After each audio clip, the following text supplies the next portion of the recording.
Yes, I can see it. Yeah.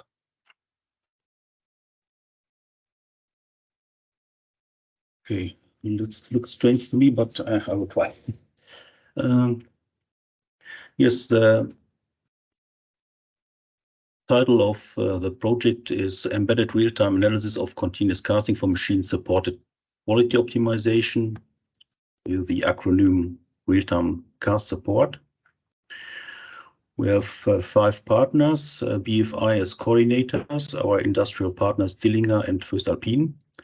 And in this webinar, we will concentrate on the work which was implemented in the real-time cast support system itself. There was further important work done by Materials Processing Institute in UK. They studied mold powders. They developed optimized mold powders for our industrial partners. And for example, also intumescent coating for the mold to optimize the heat transfer. Further, Mincon, Poland and Germany studied new measurement techniques for continuous temperature measurement, for example, by inserting a fiber directly in the melt. This works perfectly in electric arc furnaces and converters, but it's very difficult in molds and tun dishes. So this was not directly implemented in the real-time cast support system. As an alternative, they also developed new thermocouples, which were inserted in the tun dish and in the mold, and these measurements have a longer measurement duration than the standard thermocouples, and these were used for validating the numerical simulation. This is an impression of the start of the project, the kickoff meeting in 2019. The project ended in June 2032.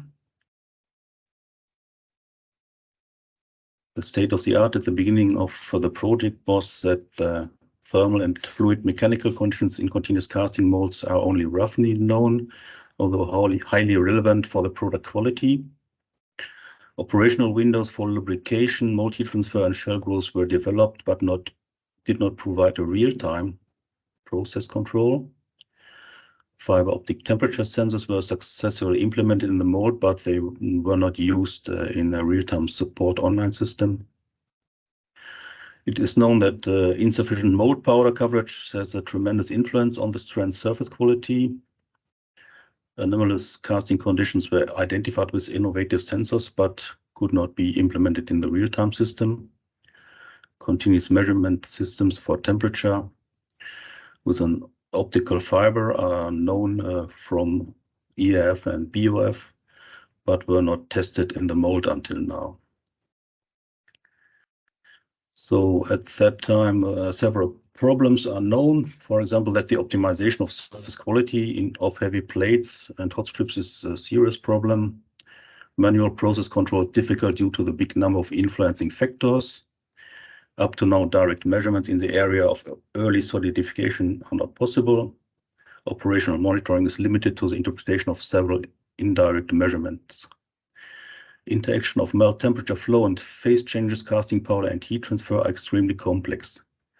Assessment of data is difficult because feedback from quality supervision is only available hours or days later. So the main objective of this project was to improve the product quality in terms of reduction of hard spots in case of Dillinger for heavy plates, and reduction of slivers on cold rolled strips in case of voestalpine. At the end, we wanted to have an online monitoring system for tun dish and mold and implement new measurement techniques. There are a lot of data, conventional data from the continuous cast plant and also from the new measurement systems. And these have to be exploited, and we use the big data approach for this. And we additionally developed a digital twin based on CFD. And at the end of the project, an advanced continuous casting process control in real time offering machine supported decisions should be developed. Here's a sketch where you can see what is planned, was planned. We have a lot of data from the casting plant and from the new measurement systems. They allow a monitoring of tarnish and mold. With a digital twin, we want to develop countermeasures if problems occur. And the operational window for continuous casting can be adjusted. This leads to a definition of rules for advanced process control. At first offline, and then we put these rules in a real-time support system, which gives online suggestions to the operators. For example, to adjust casting conditions, for example, please slow down casting rate, or suggestions for extended product inspection. That means please go to the tarnish and look, maybe there's not enough mold powder on the meniscus, maybe there are the top freezing event. And this should lead to an optimized casting process. Here you see the interesting measurement locations. Temperature should be measured in the ladle, in the tarnish, and also in the mold, which is, as I said, very difficult. Additionally, temperature measurements were taken in the mold copper.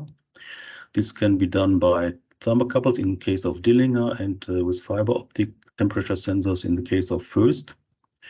Additionally, we had on the top infrared cameras which visualized the mold powder coverage.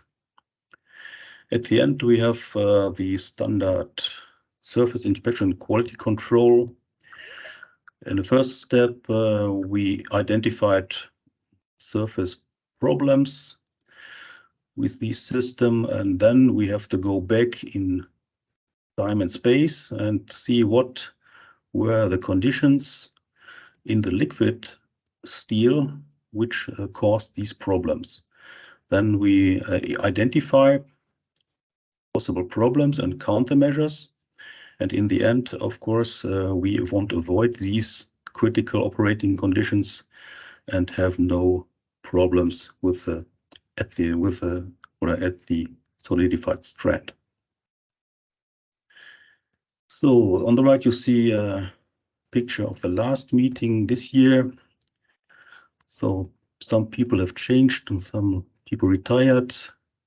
We're from a slightly younger team, but not all partners are on the photo because some were attending remote. And for example, Mark, our fiber expert, is not on the photo, but he is presenting today. Also, our ladies Birgit Palm and Sinak Kaga are presenting today. And I think at the moment there will be no question. You have more questions with the technical presentations. And we can start with the first technical presentation by Mark and Birgit, new measurement techniques. Yes, I am sharing my screen and want to introduce myself. My name is Birgit Palm. For those who don't know me, I'm working at BFI in the measurement and automation of steelmaking department, and I want to present today the part regarding the casting powder coverage or monitoring system. And afterwards, my colleague Mark Köster will take over, and he will present the second part of the presentation.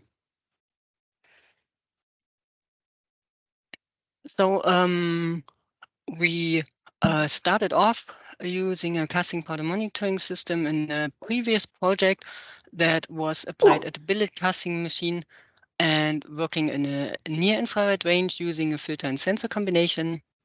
The advantages of this system is that it is capable of detecting the casting powder breakup just before the operators can do it by visual inspection.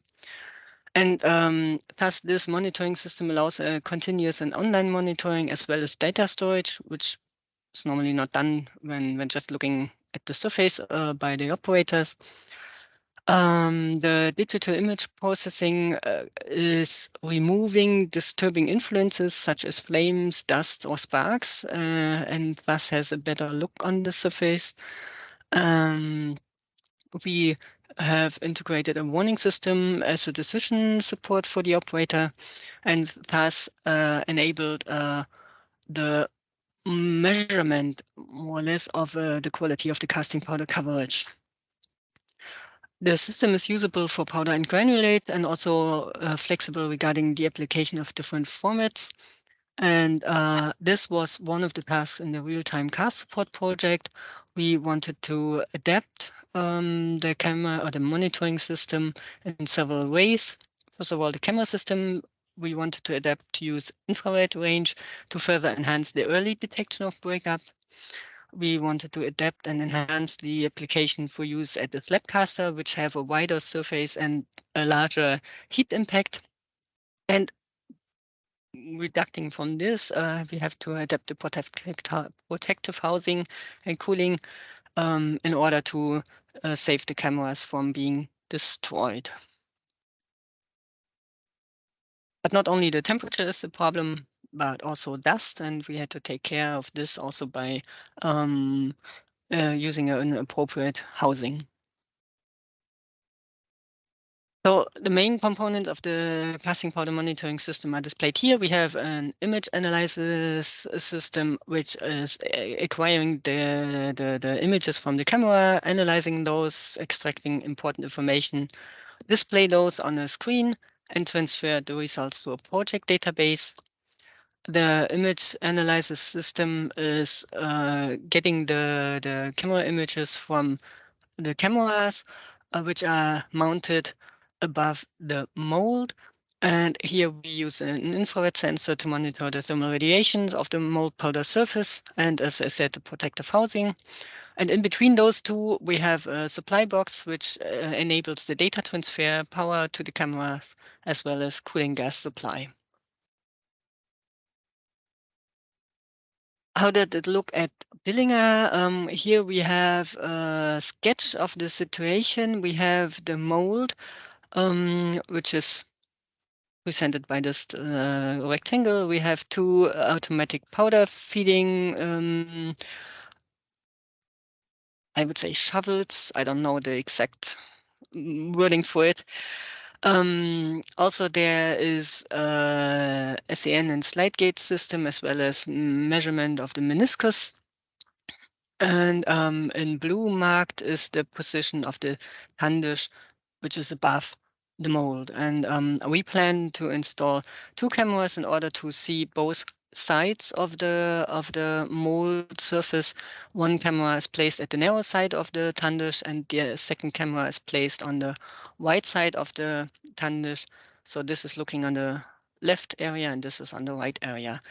And we also had to take care that the cameras and the measurement systems is not in the way of the operators who are working there. Before going into the details of the plant trials, we had to prepare those for sure. We compared different cameras. We selected 1, 2, 3, 8 cameras were thoroughly studied regarding different properties and tasks, and we selected the most suitable camera in our opinion, which was an Optus XI80, and this has an infrared resolution of 80 by 80 pixels in a spectral range of 8 to 14 micrometers, so the infrared area. And we have an operating temperature up to 50 degrees Celsius, which is always a problem in the steel plants, but taking care of it by protective housings. And it is very small. It's a cylindric camera, which has the dimensions of 36 millimeters in diameter and 90 millimeters length or height.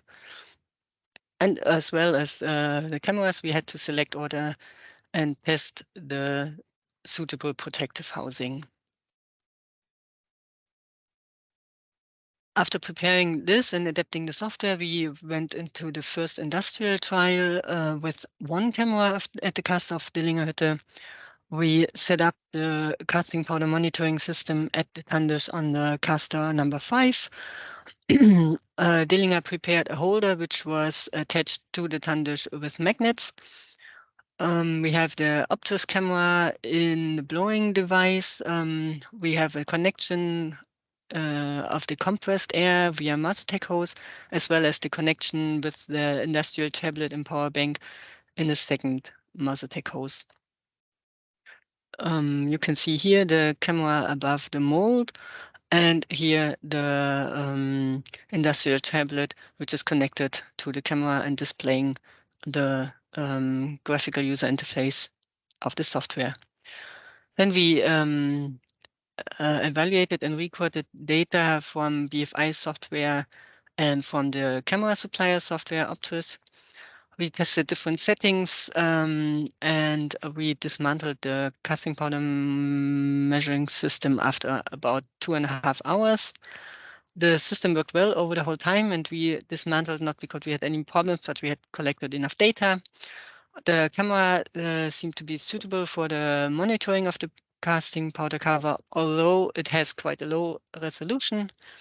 And we identified one minor improvement of the software which should be implemented, and which was done before we went into the second trial.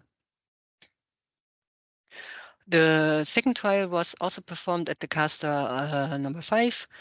Now we had one holder provided by Dillinger, which was rather for fixed installation. Nevertheless, it can be detached from the Tandish by small manual interaction and taking just some seconds. Then we had a second holder, again the one with magnets. We used 2 cameras on the blowing devices, and again connected via the protection hoses, the compressed air and tablets, as well as power supply. We again evaluated and recorded data, tested different positions for the new camera, and dismantled the system after 3.5 hours. The system worked well over the time. We found the optimal camera positions, and we found out that the camera number 2 was closer to the mold surface because it had a limited field of view, and the cameras at the temperature was the temperature at the camera was higher than at the first one, and thus we had to increase the compressed air, and saw that the protective glass was broken, probably due to thermal shock. So we put into the manual that the compressed air had to be increased and decreased slowly. So here are some further impressions. We see again the Tandish with the cameras and below the mold, and here the surface of the graphical user interface showing the 2 images of the cameras and evaluating the data, which I will show in the next slide, as well as camera temperature, as well as signal lights. We have signal lights for the camera temperature and signal lights for the sufficient mold powder covering. As I said, some exemplary results. We recorded images with the BFI software, which can be seen here, also with the supplier software and with photo camera. We compared those. They are quite well, quite similar. So the parameters are well tuned. The software calculates what we call open area, which is the relation between the area of thin casting powder layer related to the overall ROE size. And this data, the open area, as well as manually entered events, are collected in a local database and are available for further analysis. And here I have exemplarily plotted results for camera 1 and 2. The difference in the open area is due to the different ROE size. Region of interest was smaller for camera 1, and thus the relation is different. But the overall trend of both cameras is similar, and marked are also moments when we took the images. Yeah, that's mainly from my side, and I would like to hand over to Mark, who will do the presentation of the second half. Okay, hopefully everybody can understand me clearly enough. I think it's maybe easier if I share my own presentation, so it's easier to change the slides. Mm-hmm. So I try to share my presentation.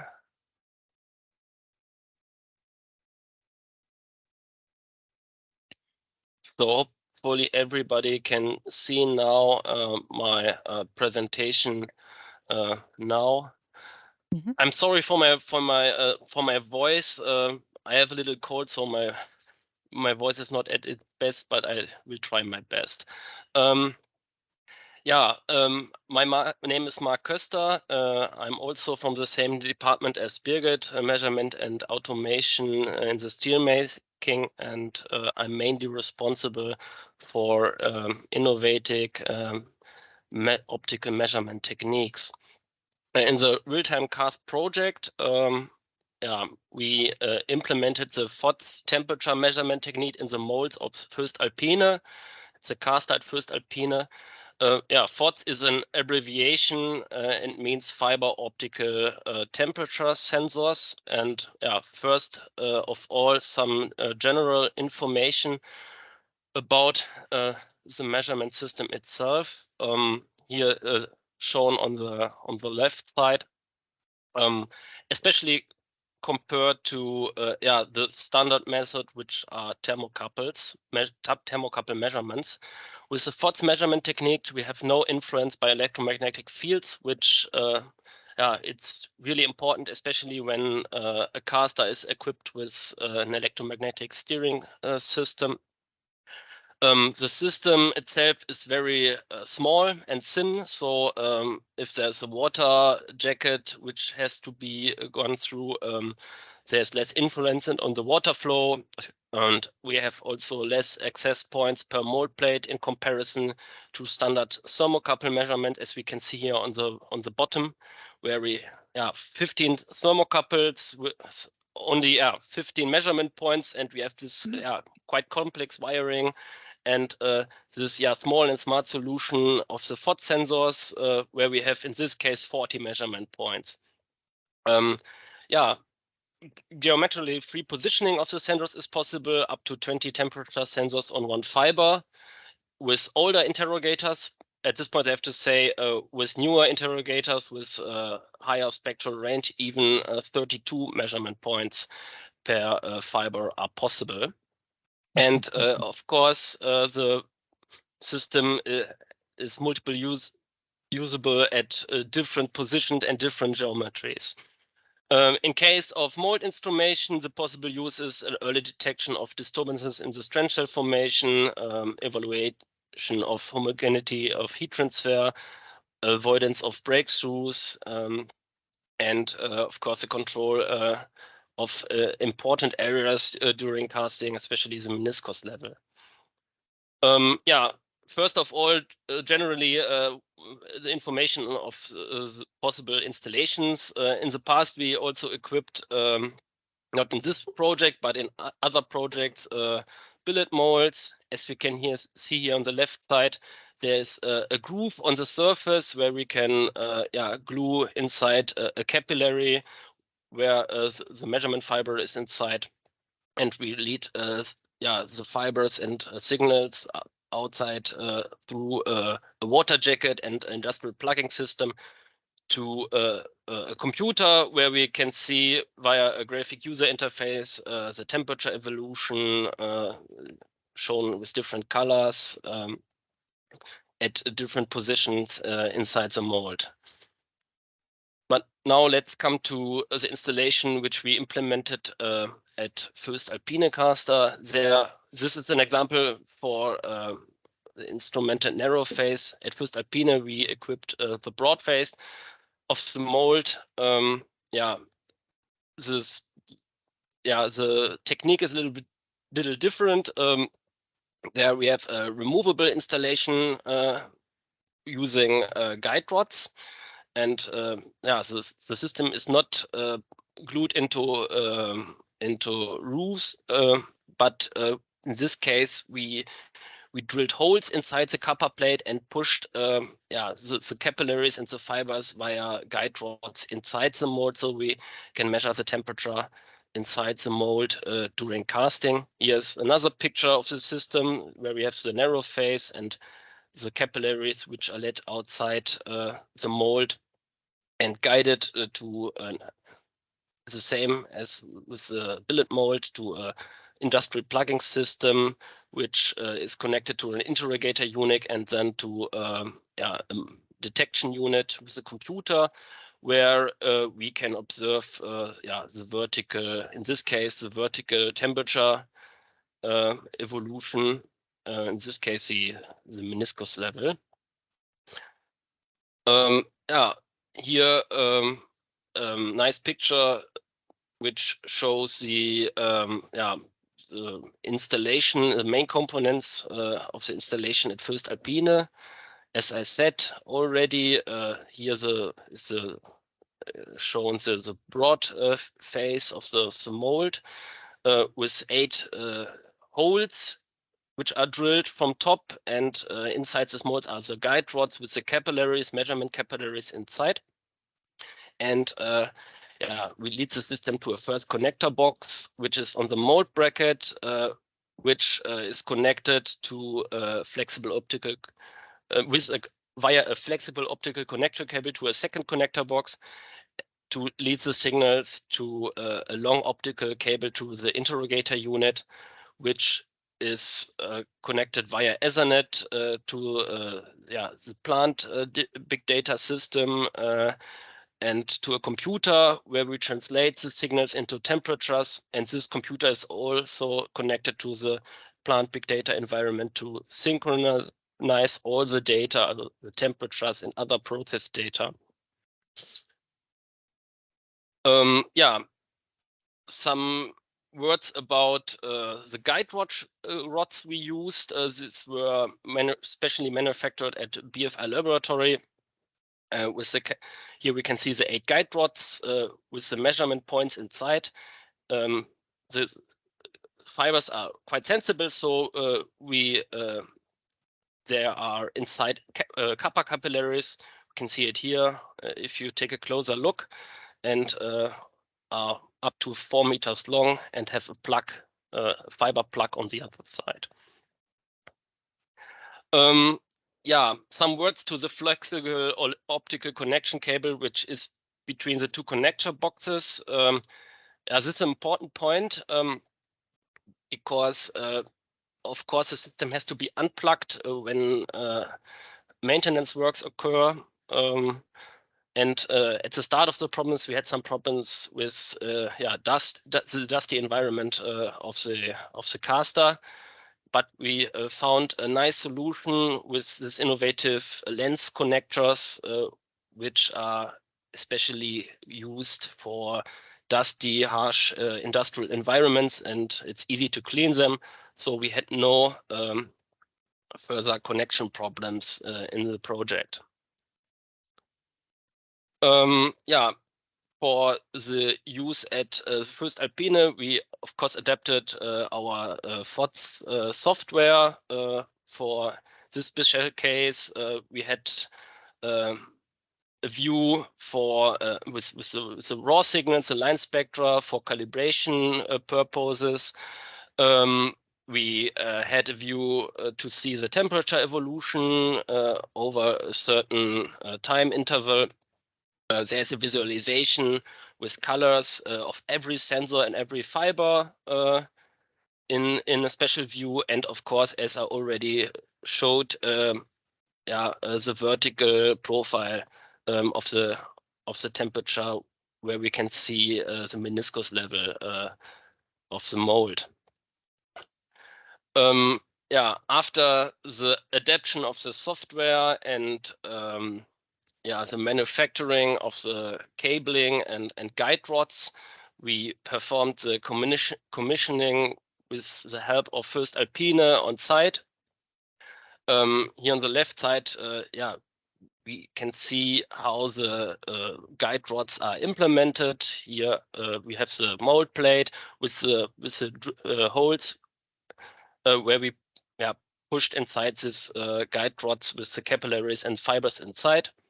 And on the connection plate on the other side, there is a groove where we can lead the capillaries outside the hot area of the caster. Inside a protective hose, of course, and to the first connection box where we have this industrial connector. After the commissioning, we could observe the start of casting, and it was possible to see if everything is working good.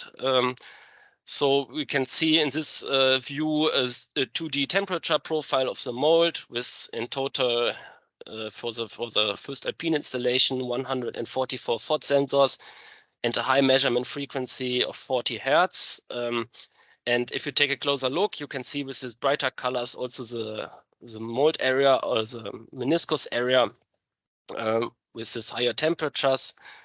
And on the right and the left side, quite cold temperatures, and this is mainly because at the start of casting, the narrow faces are retracted so that there is no contact to liquid steel in these areas. Some last words about the application at voestalpine. With this high measurement temperature resolution, with high measurement frequency, it was possible to observe a correlation between measured thermal inhomogeneities and the sliver occurrence on the cold roll strip. And this, of course, provides a very improved process control to increase the casting quality, avoid defects, and avoid and waste of low quality products. Okay, thank you for your attention. This was my part, and now I hand over to my colleagues. Thank you, Birgit and Mark. Are there any questions to Birgit and Mark? You can use the chat or directly your microphone. You can also virtually raise your hand as you like.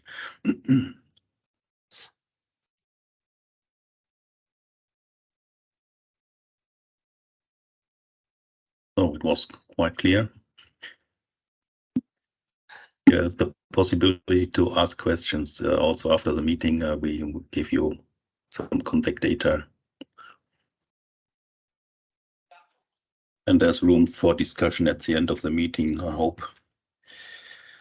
So we come to the next presentation, exploitation of various continuous casting data by Zeynep Kaga. Please, Zeynep. Good morning, everybody. My name is Zeynep Kaga, and I work in BFI since last year in the quality information technology. And I'm very happy to be here and present my work in the frame of the real-time cost support. So I want to share my screen.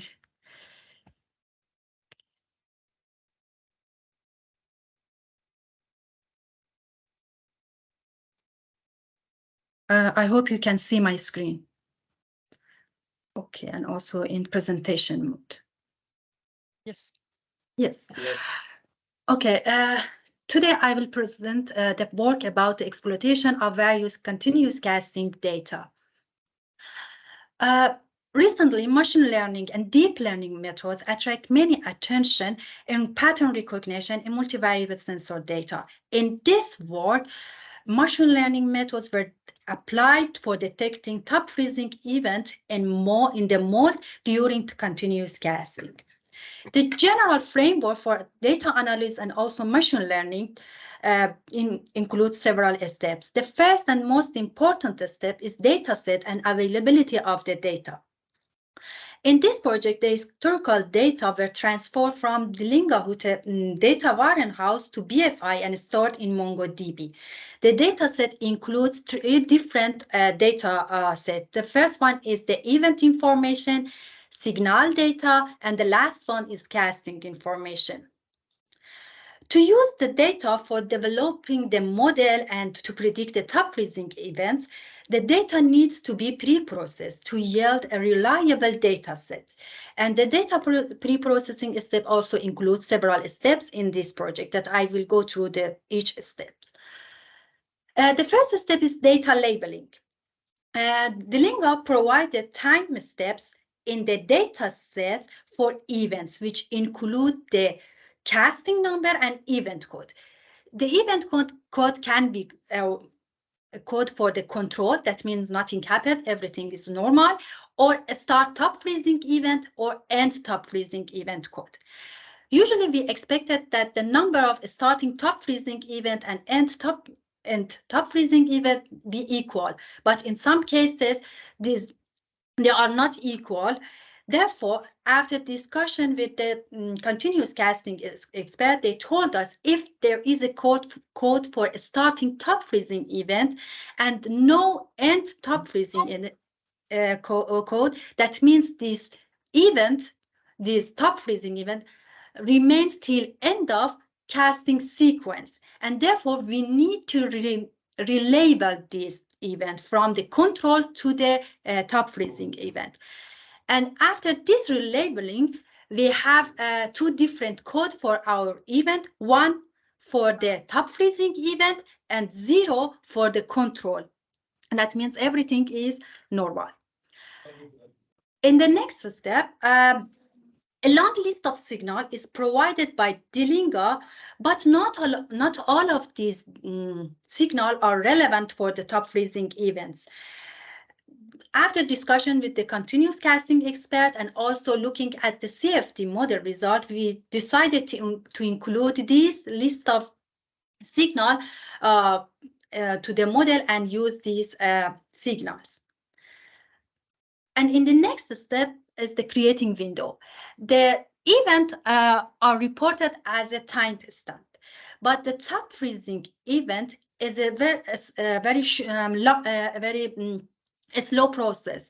Therefore, we create a window around each event, around each time step, this time step.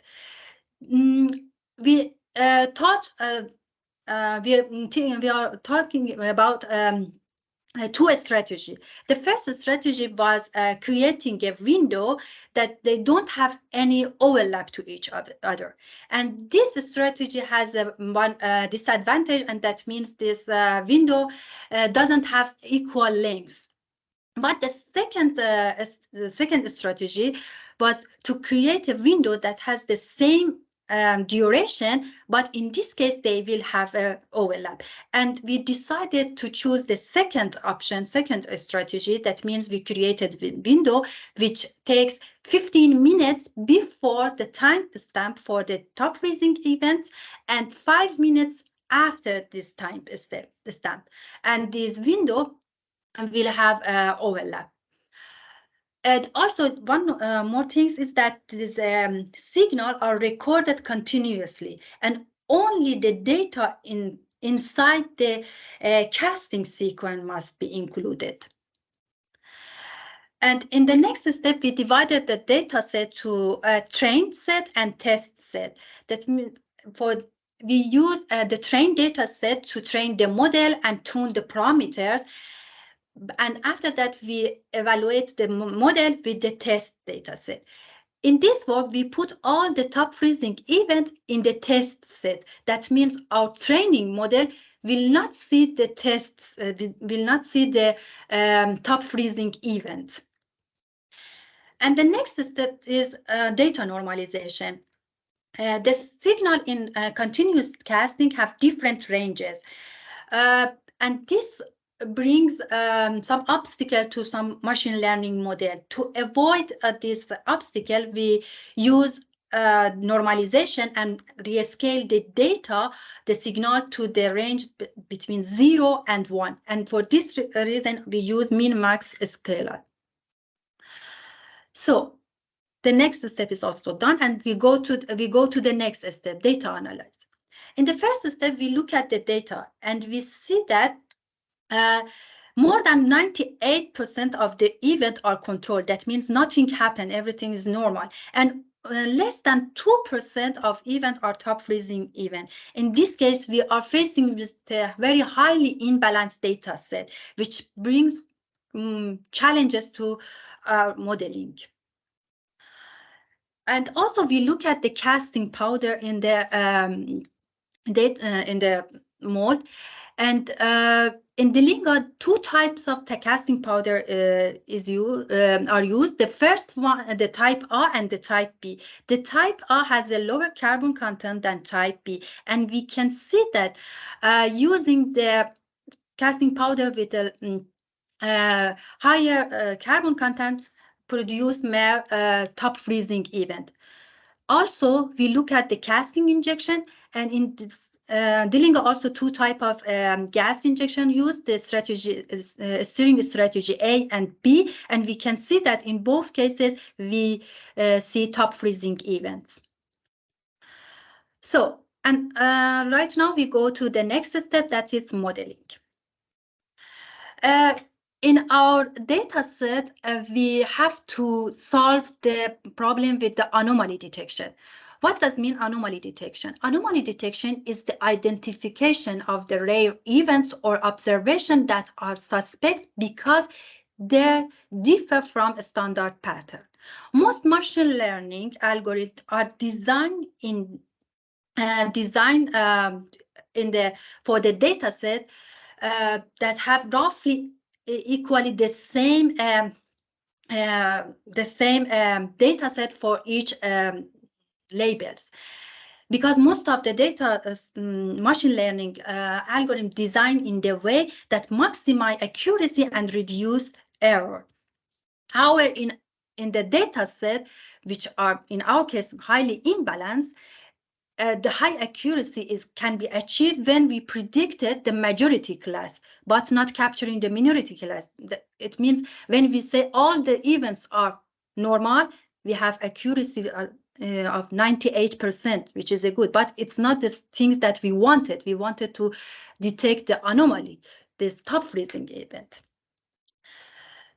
So in order to solve this problem, a subset of machine learning algorithm deals with this problem is called one class classification. And this algorithms use a normal training data set to create a model that represents normal behavior, and anomalies can then be detected by deviating from this model. In this world, 3 different machine learning models used. The first one is one class support vector machine, the second one isolation forest, and autoencoder. Okay, in the next step, we need, after the training and machine learning, we need to see the effectiveness of our models. This is where the confusion matrix comes to play. A confusion matrix is a combination of the 4 different combinations of predicted and actual value.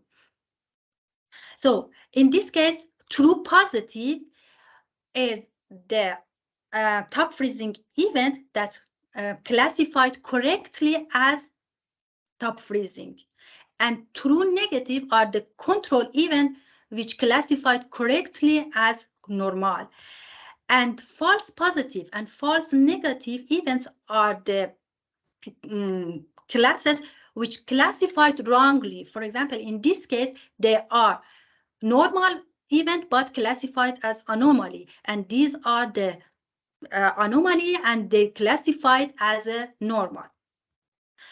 So there are different metrics that we can use for the evaluation of the machine learning model. The first one is accuracy. The accuracy shows the number of correctly classified data over the total number of data. In our data set, which is imbalanced, it can lead to a misleading, incorrect information, because if we say that all our events are normal, so we have 98% accuracy, which is not good. Therefore, we have to go to different, we need to choose different matrix, which can be recall. Recall shows what percentage of true anomalies was identified correctly, and precision was what portion of identified anomalies are true anomalies. And the next metric is a combination of these recall and precision metrics. In the Linga we have there are two plants, plant 4 and 5, and each plant had 2 stand. And we applied our machine learning model for all these stand, and here we can see the result of the machine learning model. As I said, accuracy is not a good metric for this question, for this problem. Therefore, we have to look at the recall. What percentage of top freezing event classified correctly as top freezing, and in this case we can see the support vector machine gives us better result as other models. And also in the machine learning model, this hyperparameter tuning is very important, and this hyperparameter control the behavior of machine learning model. So, and that means depending on how costly it would be to make false positive or false negative classification, it can be tuned to detect all top freezing events. For example, in this case, for the one class classification, even if we tune the parameter nu to 0.7 for plant 5, we can detect 100% of our top freezing event, but we have also more than 60% false alarm. That means we have to decide which one is important for us. We want to detect more top freezing event in cost of the more false alarm. So in the next step, we want to develop this model on the real-time CAS support. Till now, we are working on the historical data. And to implement, we have the historical and the model based on the historical data, we tuned it.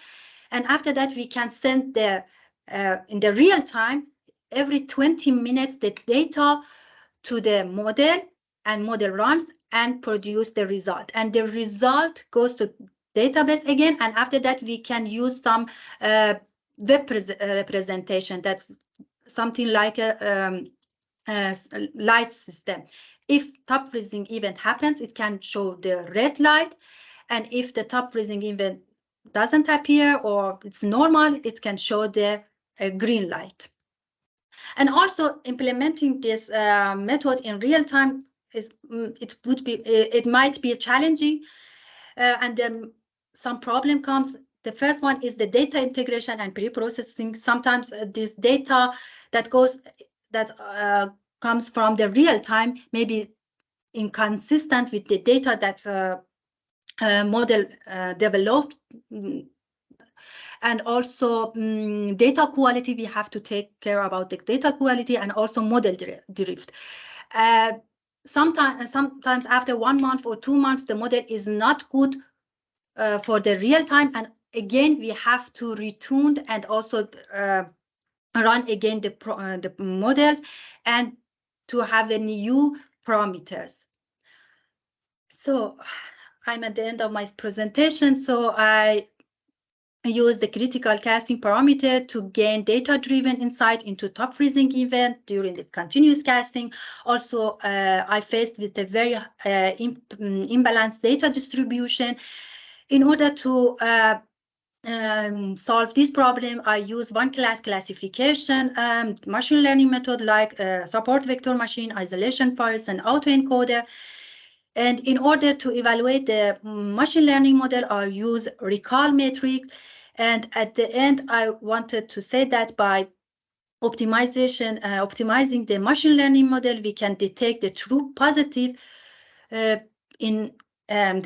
we can detect the detection of true positive was increased at the expense of false positives. So thank you very much for your attention. That was my presentation. If you have any question, I would be very happy to answer.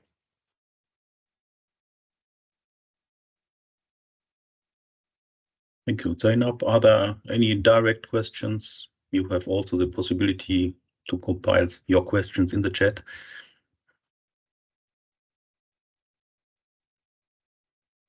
Okay, you can think about it.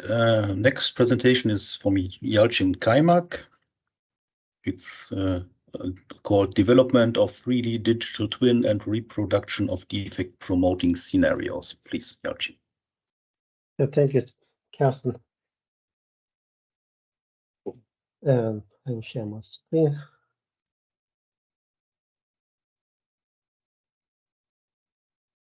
Okay, so my person, my name is Yalcin Kaymak. I am working at BFE since more than 15 years. In this project, I have developed the CFD-based digital twin. So,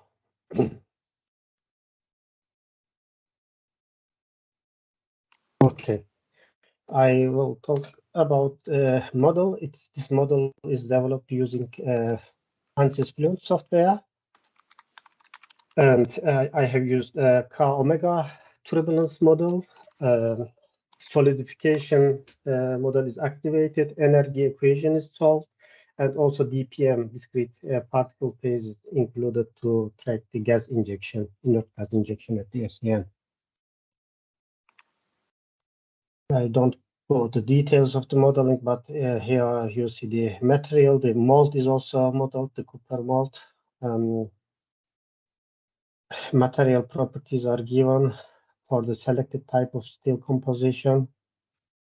We have also the thermal boundary conditions and the casting speed and inert gas injection and so on. For the digital twin, the most useful process data is actually the measured mold cooling, because in the process, the inlet and outlet water cooling water temperatures, as well as the flow rates, are measured for each side of the mold.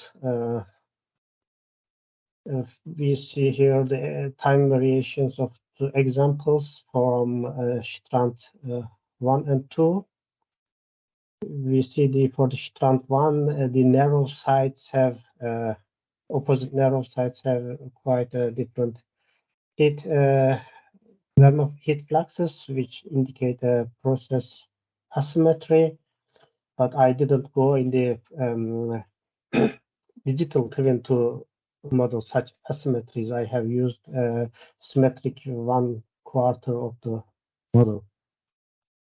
On the left side, I have also shown the temperature measurements at the mold. At Dillingen, some molds have an array of thermocouples placed in 4 rows and 11 columns.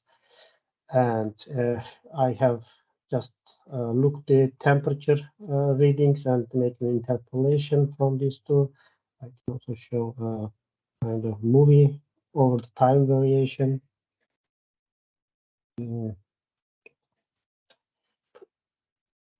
This for two sides,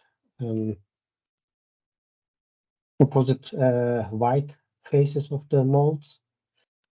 It seems that then these hot spots are relatively stable. In this case, the upper part is a little bit warmer as compared to the lower part, because here the solidified shell is not so thick. It thickens as it goes down, so it also is heat resistant, so the mold stays at lower parts, but somewhat cooler. And for the second one, it's somewhat more chaotic, as not that regular. Again, we see some trend. The upper part is a little bit warmer and the lower part is cooler, but not that clear as in the case of one. But we also see these in the cooling data. They are not the same. They're very similar. Okay, and this measured cooling rates about 0.2 0.75 megawatt per square meter is more or less my target value in the model. I have made a submodel of this cooling grip in a mold section, because this, as I said, it's water cooled. There are some cooling channels, water is flowing through it, and I don't want to get into details of such geometrical details in my model. So I made a kind of simplification. Some previous study from the Dillinger for the same mold suggested the variation of heat flux along the height of the mold. At the lower sections, it's about 0.5 megawatt per square meter, and the meniscus region is about 1 megawatt per square meter. I take this as an input, heat flux input in the hot side, and the cooling data I know from the cool water temperature and the flow rates in a single channel. I assume all the channels have the same cooling flow rates, no depositions, and so on. And then I made, of course, a complicated model with the fluid flow and the non-isothermal, so the heat is transferred to the cooling water. And I then use this data to calibrate my approximate model, where this cooling strips region is as a whole defined as a heat sink or equivalent volumetric cooling of this region. And I tune this equivalent cooling heat transfer coefficient to the CFD and the measured temperatures. I also marked here the circles, the average temperatures as measured along the height of the mold. So they all look quite good. Then another parameter is the heat transfer from the steel mat or solidified shell to the mold. There can be air gaps or the solidified mold powder, because mold powder first melts and then at the sides, like a lubricant, it moves, it solidifies and leaves the domain again. But it has a heat resistance effect in both in the wide phase and the narrow phase. And okay, the thickness of this resistive layer, I made parameter study, and I looked some other, for example, the average temperature at the white phase center, or the average heat fluxes in the narrow phase and white phase. And here we see the average shell thickness at the leaving the narrow phase and white phase. And I compare, for example, for this marked center point, 0.65 millimeter for both resistive layer thickness. The model estimated temperature and the measured temperature quite good. Also, the heat fluxes is quite good. For the shell thickness, it's difficult to say because you can not directly measure it, and you can only measure when there is a breakout. And when there is a breakout, it means that something go wrong. That's why it's not very representative. But this model satisfied quite good, satisfactory. Then I changed some model parameters which are related to process. For example, the sphere heat in the tan dish. How hot is the melt above the liquidus temperature, or the melt viscosity? I have changed this mold powder thickness at the top surface. It's 40 to 50 millimeter. The casting speed, it's 5 millimeter per second. I changed it a little bit. The thermal resistive layer thickness for the narrow phase and wide phase is very varied, and this machisome parameter is an ANSYS Fluent parameter for the solidification, which describes the momentum sink term in this solidus liquidus region of the solidification. So this part is modeled as a porous media, and how rapidly the flow is reduced. And we have this argon gas injection, which is actually modeled as a discrete particle model. And yes, and we have looked, for example, the thickness, shell thickness at the mold exit, because it's critical from the safety, operational safety point of view. And we see if, for example, the casting speed is higher, and if there is no argon gas injection, it's the blue curve in this case, at high speeds, the shell thickness is very low, less than 1 centimeter or 10 millimeter. So it's dangerous. So, or we can see the upper two rows is the heat fluxes, which are mainly controlled by the thermal resistive layers between the mold and the solidified stone shell. There is also some influence, for example, from the superheat. If the steel melt temperature goes high, we see an increasing trend in the heat flux, but the main parameter is actually the thermal resistivity parameter. Then we have used this digital twin to analyze tap freezing phenomena. For the tap freezing, most relevant is the average temperature at the top surface, or the average flow velocity at the top surface, or the average turbulence kinetic energy at the top surface. And we identified that, for example, the superheat, then it's higher than the tap danger. The tap freezing is not so critical because the average temperatures are high. It's the delta T, it's above the liquid temperature. So, but if we have lower superheat, as for example 15 degree or 20 degree, then it might initiate a tap freezing phenomenon.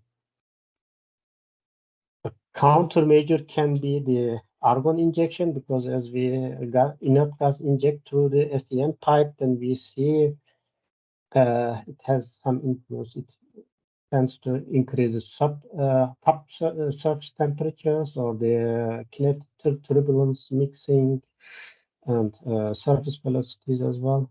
On the other side is high surface velocities are also not desired, but anyway, the argon injection has a positive effect. And you see the casting speed has also an influence in the surface temperature. With higher casting speeds, we expect also lower temperatures may be causing some tap freezing. This is more related to, because at higher casting speeds, the outlet temperature at the SEN port is high, and this jet is more stable. But this is somehow destabilized with this gas injection to direct the flow towards surface for further results.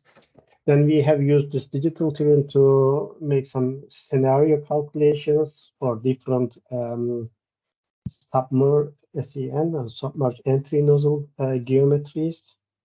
Mainly, we have took a smaller output port, or a smaller inner diameter of the pipe. The reason for the inner diameter is clear, because of the wear of the SEN pipe. If the wall thickness is higher, then it will last longer. And we also want to see if the output port is smaller, then it means output velocities are larger, and we can see this effect. We have considered two different port coverages, which is the distance from the upper end of this outlet to the steel melt surface. It's 80 millimeter and 120 millimeter. And we have considered two format. It means cross-section area of the casted slab. It's about 2.2 meter by either 40 centimeter or 60 centimeter. And the aim of this study is to identify how the flow fields is affected by these different setups, or how the shell formation, steel shell formation is affected, and yes, how the top freezing affected. Again, the boundary conditions are very similar. Only difference is higher cross sections. We have lower casting speeds. But if we consider the overall mass rate of the melt, because in this case, for the larger one, it's a little bit slower. We should keep it in mind when we compare the results, because as you see here in these three cases, same format, the temperature and flow fields looks quite similar. But for the larger format, we have yes, a little bit because of this less mass rate. The velocity is here at the SCM port is not so high. It's having a different pattern than the other ones. So further comparison of the results, if you look at the formed shell, solidified shell thickness of the steel, because of the lower mass rate, here also I calculated them, which are used in the model. I have a thicker shell in the larger format. Of course, the safety. And what about top freezing? I have plotted a snapshot of the top surface temperatures. And we see, for example, in this larger one, the top temperatures are somewhat lower, which can cause top freezing. I made stationary analysis actually, because I have to calculate the steady state of the casting process. I had many iterations. First 5,000 is for the convergence, and after convergence, I have more or less stable character. Here are plotted the three temperatures. The average top surface temperature is the higher one. The average temperature of the melt within the mold volume domain, and the average temperature at the mold exit. So they are plotted for these four cases. And this jump at the 4,000 is due to I first make without any discrete or gas injection, and I activate here is the gas injection, and this gas will of course move the jet a little bit towards upwards, and the top temperatures goes higher, and it also eliminates the danger of formation of top freezing, for example. And we see for the large case the system is a little bit more unstable. These fluctuations are higher. Also, the pool temperature is also higher after the mold.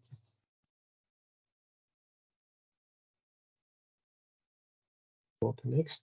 Here I have plotted the computed heat flux from the steel melt to the mold surface. And this is also what is published earlier. We have the higher heat flux is about 1 megawatt per square meter at the meniscus region, and at the lower part it's about 0.6 megawatt. It's quite good with the published results. Then, okay, I have also made an average of the wide phase and narrow phase mold heat fluxes here over the iterations to also show how this model converges. And it also here, this average is 0.75 megawatt per quadrat meter. It fits also the published values and also the cooling data. And we see here effect of this gas injection. Once it starts, then especially at the narrow phase, the heat flux has changed a lot, because the jet is impacting on the narrow phase, is moving upwards with the injected gas. I have also plotted here this temperature in the mold. So as I mentioned at the beginning, there are some thermocouple measurements in the mold. At the same depth, I plotted the temperature variations in the mold, and they look quite similar. Only this last one, this larger format, has a little bit cooler because of lower mass rate and the thicker shell thickness, which has less than heat transfer, cooler temperature of the mold. I also plotted time variation of the average temperatures in the narrow phase and in the wide phase over the iterations. It also fits quite good what is measured, and we can again see, especially for this larger port coverage, the effect of this argon injection or inert gas injection on the narrow side. So that's all from my side. If there are specific questions to digital safety-based digital twin, I will be happy to answer. Thank you. I will give the word.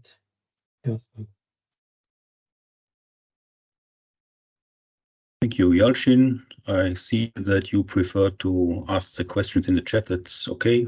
Then the presenters have more time to think about the answers, so we can maybe discuss all the questions after all the presentations.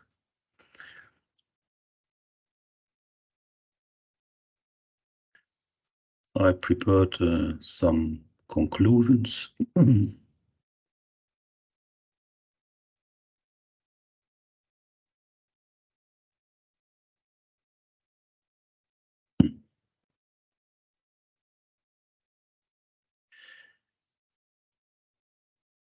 Okay, I hope you see my screen. Yes. With the industrial partners, Dillinger and voestalpine, in the consortium, we ensure the implementation of the results in the industrial practice. We studied new measurement techniques which can be verified in the industrial plants and can be prepared to direct industrial exploitation. The thermal and flow state monitoring provides a new level of transparency of the crucial conditions in the mold and can be also transferred to other plants. We developed the digital twin with already applied CFD models, but we plan to add further models like FEM models and other models for better simulation with more boundary conditions and effects which can be studied. Then the real-time support system is also transferable to other steel plants. We think that with the new measurement techniques, we have a lot of data which cannot be handled by the operator in short time. So this online system will be a big help and a considerable step towards a digitalization of the continuous casting machines. There was another dissemination project called Valkra, which started also at the same time as RealTimeCastSupport. Some partners were also involved in this project, so there were some synergy effects. Valkra has a duration of only 18 months, so it was finished earlier, and we developed here a roadmap. Also in RealTimeCastSupport, a roadmap has to be written down, and we had the chance to use these synergy effects for this roadmap. We think in the future numerical modeling will be very important because virtual reality, artificial intelligence, and Internet of Things will be the future. And therefore, we suggest that in the future, digital twins and online metallurgical models, multivariate analysis and correlation with process conditions and big data analysis should be a part of the research. This means that also open access databases and product quality data should be accessible to all steel makers. That means that, for example, the mold powder properties should be accessible, also some plant data for validation, also techniques for determination of mechanical properties. So as you know, the blast furnace BOF route will be more or less disappearing. There will be more EAFs and direct reduction plants. That means that we will use, for example, more scrap and have more tramp elements, for example. So we suggest that in the future, the research should also focus on challenges arising from carbon-free and hydrogen steelmaking, also new steelmaking techniques. Maybe think about alternative alloying elements and a new generation of steels from more economical and sustainable sources. In real-time cast support, we already developed some new sensors. There's the possibility to improve them and to develop other sensors also. That will be part of the last presentation, which will be held by Mark. So we think that this is also an important goal for the research in future, of coupling artificial intelligence and digital technologies. Maybe also near-net shape casting will be an important topic. The problem here is that because of the rapid solidification, we have a reduced window for rectification. Therefore, it would be a big help if this real-time cast support system will lead to a production which needs no rectification. Then we learned from the pandemic that face-to-face meetings are fine, but it is also possible to meet by webinars like this. That reduces the effort, the time for traveling, for example. So you don't need to come to Düsseldorf to see a 2 hours webinar. You can reach more attendees. And so we suggested also the European Commission could organize an annual online dissemination workshop presenting all the final reports of 1 year and the publications. And this would provide an easily accessible, widely distributed forum where all the stakeholders can attend. So I thank the team of real-time cast support for the good cooperation. We thank also the European Commission, which supports the project within the Research Fund for Coal and Steel. Here you have the contact data from my side. You can also contact Tolga, who sent the invitation. I think there will be no problem to get in contact with us. And I would suggest that we change the agenda a little bit. We have another last interesting presentation by Mark, which is dealing with the outlook, and then hopefully we have some time for discussion. Thank you.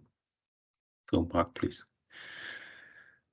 So I will share my slides for the last presentation of our webinar. So hopefully everybody can see it now. Yes. Yes. Okay. Yeah.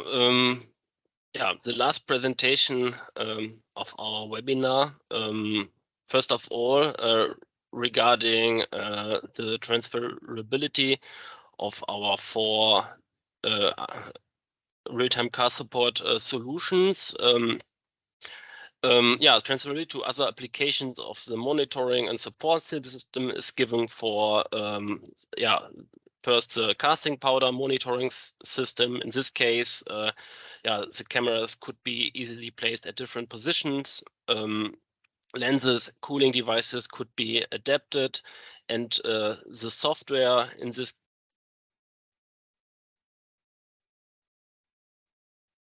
case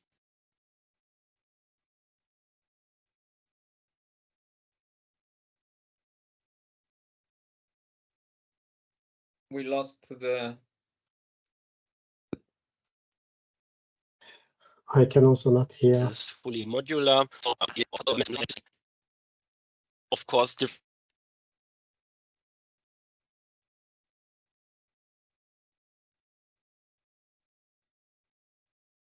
Mark, you have connection problems. Can you change anything? You have connection problems. Hello? Hello? Maybe. No, Yeah, okay. there was a little connection problem. Yes, no, it's okay. Okay. Okay, now, so thank you. Where exactly I was interrupted because I was speaking for maybe 20 seconds. Okay, the transferability of the casting powder monitoring system. So I said that it's of course transferable to different geometries and sizes as bloom and billet casters. It could be integrated with at different aggregates, as for example the Tundish, or different materials could be observed as casting oils or slags. Yeah, more or less the same with the FOTS temperature measurement in the mold. As I already said, the sensors are adaptable regarding number and positions up to 32. In that case, of course, the software must be adapted for different sensor layouts. And again, different sizes, of course, are possible. We already did this in the past. Bloom and billet casters and at the end, also different aggregates could be analyzed with this temperature sensoring method. Yeah, CFD-based digital twin. In this case, there's a possibility to adapt geometry and parameters, and of course, it could also be adapted to different geometries and processes. The same with the data-driven solution. In this case, the model would have been adapted to blend specific data, and yeah, the adjustments had to be performed with new data from target plans to increase the transferability, especially regarding different yeah, sizes, for example, bloom and billet casters. So I try to switch my slide. Okay, now some words regarding possible future investigations. I give a short outlook about different measurement and simulation techniques. Yeah, as quality requirements are high demanding and continuous casting, the plant operation should be improved to increase the quality and avoid product waste. These are the main topics. Yeah, the first topics are already mentioned in the real-time cast support as CFD and plus FEM simulation, extension of models to compute thermal stresses with the solidified shell, parameter studies, sensitivity analysis, and surrogate model development. In case of the FOTS measurement system for monitoring of mold temperatures and inference on melt strand behavior in the mold. And we have also, yeah, two topics which are not included in the real-time cast support project, but also very interesting for future casting related yeah, scientific projects. The monitoring of crater end position using a laser vibrometry, for example, and online supervision of the strand surface using cameras and enhancing defect detection with supervised machine learning. And now I try to switch. Okay, the next slide. First of all, yeah, a closer look to the CFD FEM simulation. I will give here a short summary of working steps for a follow-up project. The first step would be literature survey for a constitutive model, then the development of the FEM for stress deformation, then the combination of FEM and CFD models, and finally parameter studies and creation of an online surrogate model. This could be separated in different working tasks. First task, extension of an existing mold CFD model by FEM module for solidification thermal stress in the solidified steel. Then in task 2, parameter sensitivity studies to determine influences on product quality using combined model. And finally, exploitation of digital twin for online monitoring. Then a closer look to further investigations regarding the FODS temperature measurement system for monitoring of mold temperatures and inference on melt strand behavior in the mold. As I already mentioned, it is planned to instrument 2 molds at the Dillinger caster with in total 32 fibers with every fiber with 32 sensors. This would result into more than 500 measurement points for 1 mold. In this case, we of course get a really high spatial resolution vertical to casting direction, and extensive monitoring of the casting process is possible to identify parameters which have an influence on shell deformation and crack formation. Of course, this is a scientific project, so further tests are necessary to optimize step by step, especially the reusability of the sensors. A short overview about a possible laser vibrometry at a caster. Laser vibrometry is a method for non-contact measurement of the degree of solidification in the strand. We performed this work in a already finished project called ConsoleCast. There we combined the laser vibrometry with dynamic online temperature and solidification models, as well as visualization of casting condition and model results. In this case, it was possible to comprehensively monitor the casting conditions and strand quality in terms of the temperature profile, shell growth, and crater end position. And this finally leads to a reduction of strand breakouts and increase in product quality and productivity of the continuous casting process.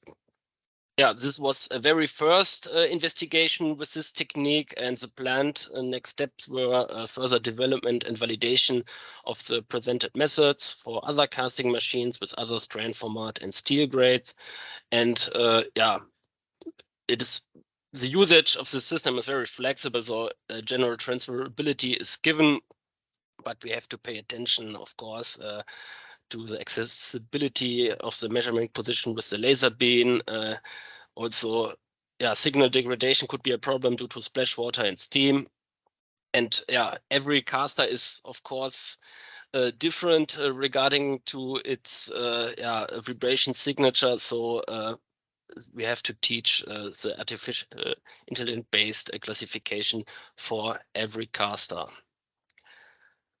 So my last slide is related to the last point here about the strand supervision system. In this case, it is possible to online supervise the strand surface using cameras and enhancing a defect detection with supervised machine learning. It is implemented software for displaying and validating the strand surface temperature and the scale coverage. And the following quality relevant situations can be detected. First, abnormal casting conditions, such as strong fluctuations in the mold due to strong fluctuations in the average temperatures. Then the amount of scale as a result of the casting process. abnormal average temperature could be detected in the billet section. And finally, defects on the strand surface after appropriate teaching. Yeah, this system is generally applicable for other steel grades and formats as adaptive functions were implemented. It's still open whether software is also suitable for round projects, and yeah, this would have been tested in have to be tested in further research projects. This was my last slide. Yeah, thank you for your attention, and I will hand over to Kirsten, who will open the open discussion, I would say. Thank you. Thank you, Mark. I see that Ugo Chiarotti raised his hand for a direct questions to Mark, I think. Yes, thank you very much for your discussion. And I have a question about the fiber optic system. Yes. Did you make any calculation of the cost of this system for a steel maker? If they ask you to install one system like this on the mold, how much is the cost in general? Yeah, it's not a million, I would say, but it's about it depends really about the amount of sensors you want to implement and the amount of fibers you want to implement. It could reach from, let me say, 30,000 euros to more than 100,000 euro, I would say. Yeah. Okay. Of course, for example, the installation of the possible installation at Dillinger with 32 sensors and per fiber, and 32 fibers is not on the lower part of costs. Yes, and also the operation is not very expensive, or not. Yeah, when the system is once implemented, it does not necessarily it is not really necessary to put much work into it. It works by its own, I would say. Problems are mainly caused due to Sorry. We didn't get the last number, Mark. The interesting one. So, if you change a mold or the mold has to be replaced, and you have to. Sorry, can you? Sorry. Yes. Was there an interruption, or can you understand me now? Yes. Yes. Now it's clear. It's now you can understand me. Yeah. We lost you when you started to talk about the effort for maintenance. Okay. So once the system is in place, there is not really much to do. It works really stable, but yeah, when maintenance works maybe occur, we have to change the molds. Then you have to pull out the rods, for example, and to replace them in the new mold.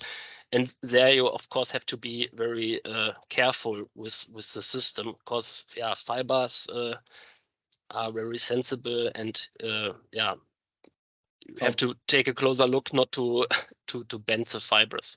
Yeah. Okay. Thank you. You're welcome. So we have a lot of questions in the chat, especially for Birgit and Mark. So maybe you read yourself and try to answer.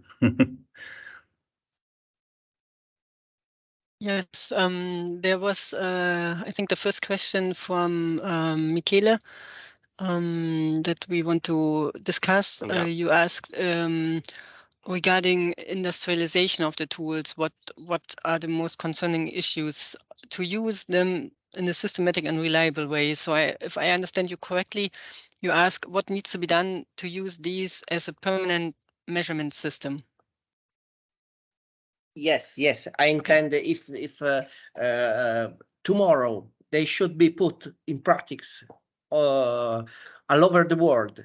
In principle, what should be the most expected concern, if any? Mm-hmm. So regarding the casting powder monitoring system, I think it's the topic that the Tandish is changing and the cameras are hanging at the Tandish. So they need to be quickly assembled and dismantled. So this is one of the things where we really have to take care of fast exchange of the measurement system to the next Tandish. And regarding the software, this might also be a topic to introduce automatic detection of the region of interest. At the moment, it's done manually. So this is also an improvement that should be done before using it permanently. And one additional thing depends on how the operators are staying next to the system or not. Could be to also control the cooling gas, which is going to the cameras depending on the actual camera temperatures, because we could either, as I showed, we have the signal light where we show, well, temperature of cameras are okay or getting critical or are critical, then it's red. And then the operator needs to increase the cooling gas.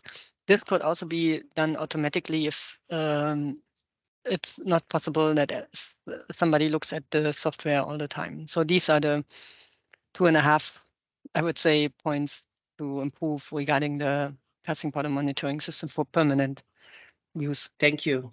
Thank you. I guess there are also other, in principle, positive effect that I guess to use this system is needed well-skilled personnel on the plant. So I think this is a way also to improve the skill of the operators.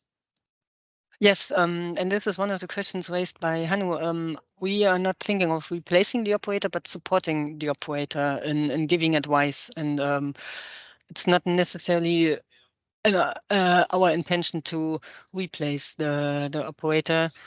Supporting them, giving a better view, having more information about the casting process is, I think, a good point of this system. Thank you. And I think Mark also has some information about to Yes. make it permanently usable. Yeah, regarding the FODS measurement technique, I almost already mentioned it. Once the system is installed and placed, it works very stable without much effort, I would say.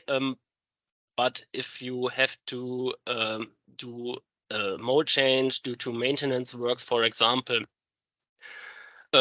you have to pull out the rods and pay very much attention to not bending the capillaries, for example, because fiber optical parts are very sensible. But if you do schooling of the operators and the persons on site, this of course I would think would be an easy task. One point also is the thermal contact of the rods to the mold plate. There also you have to pay much attention to have a good thermal contact to get, of course, reliable temperature results. Yeah.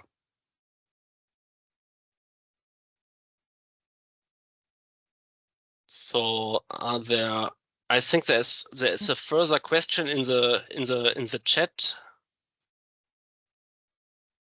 related to the FODS measurement system.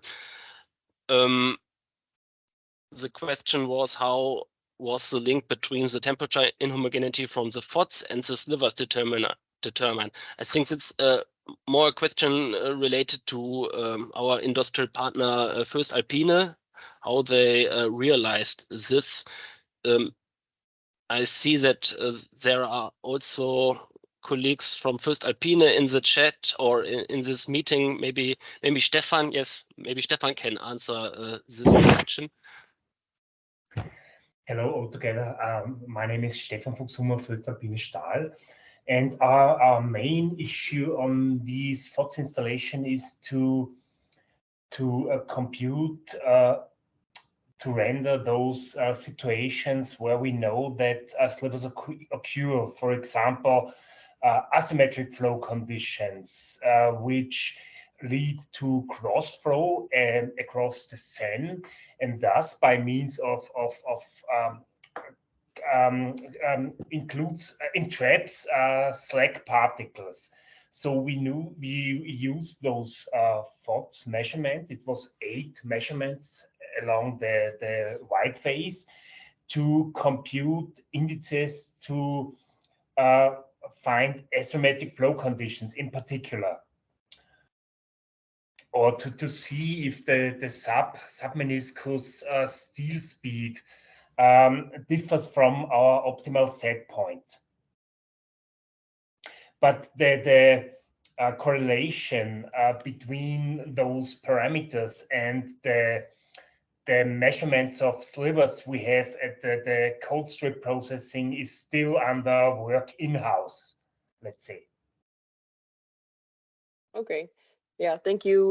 Because I was curious whether you looked at the defects and then said, "Oh, we see the trend in the molds with the FOTS," or whether you saw in the FOTS, okay, maybe this leads to a sliver, and then you went the other way. That's, yeah, you predict. So that was yeah. We have a tool. We have developed a tool in-house for back projection of our sliver defects. This is from the strips back to the mold at the same time.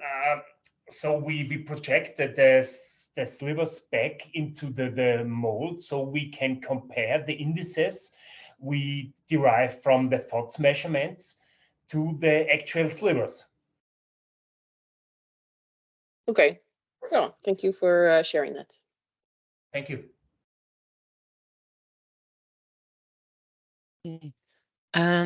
I also saw some questions from Hanno regarding the casting powder monitoring system. Maybe I can answer some of them, or maybe also together with Dillinger.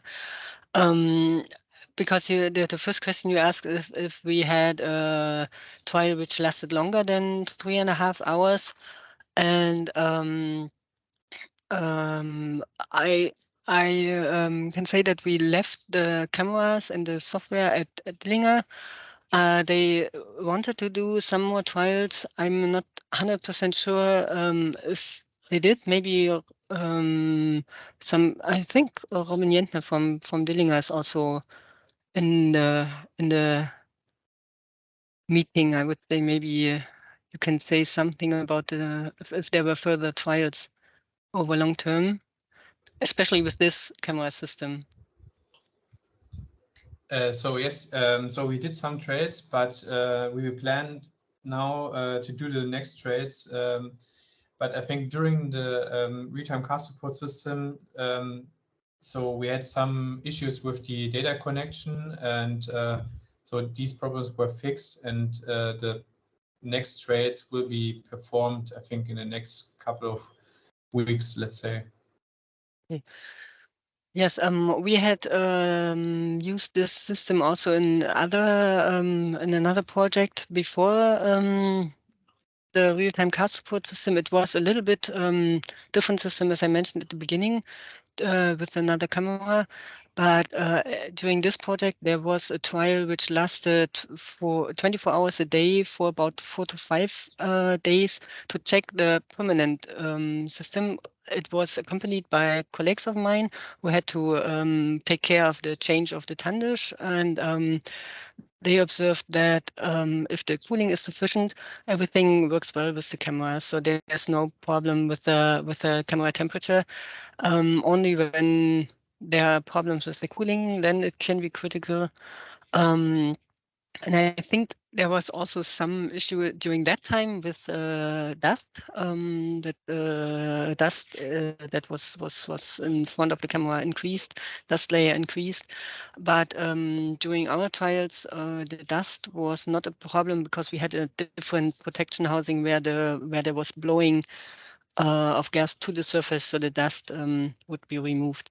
So we will maybe be able to test the system as the colleague from Dillinger said later, and collect more, how do I say, experiences with it.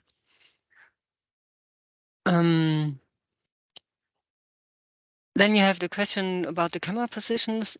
You more or less answered it already. Yes, we placed them so that we could see the whole surface of the mold.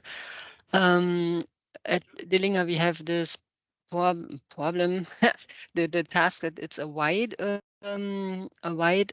mold, and in the middle we have these measurement systems, and thus we knew we would need 2 cameras to monitor all, because only placing one at the narrow side could not see the whole surface. And there was the field of view was one of the main aspects to place the cameras, but also, as I mentioned, not to be in the way of the operator who is working there. So these two points had to be considered when we selected the positions for the camera.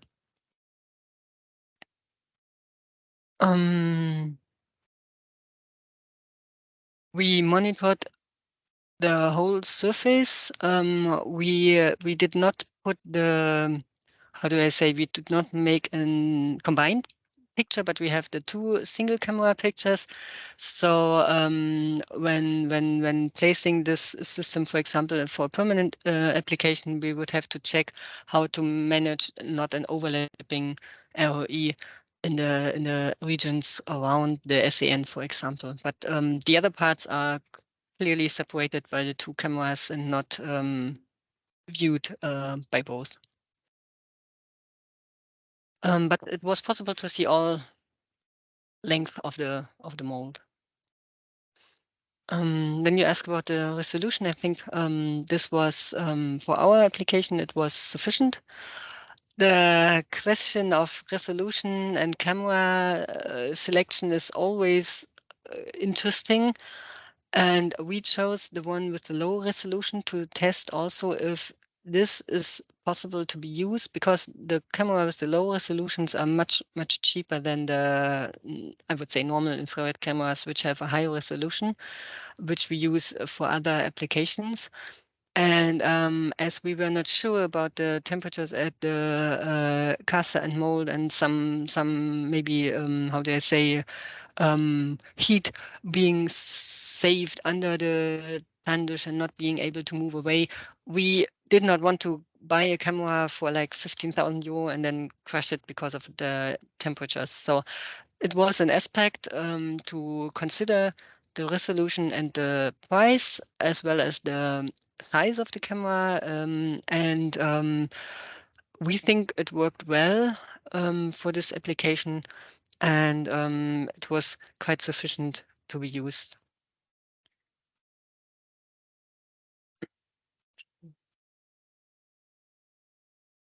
So let's see. I don't know if if there are other questions also to the other colleagues, if I should answer because there are some more questions. I don't know if it's easier to maybe either we talk an extra or I write some email about the questions. I don't know what is going on and how other people are interested in seeing the answers to all the questions. No, you can go on. The most questions are for you.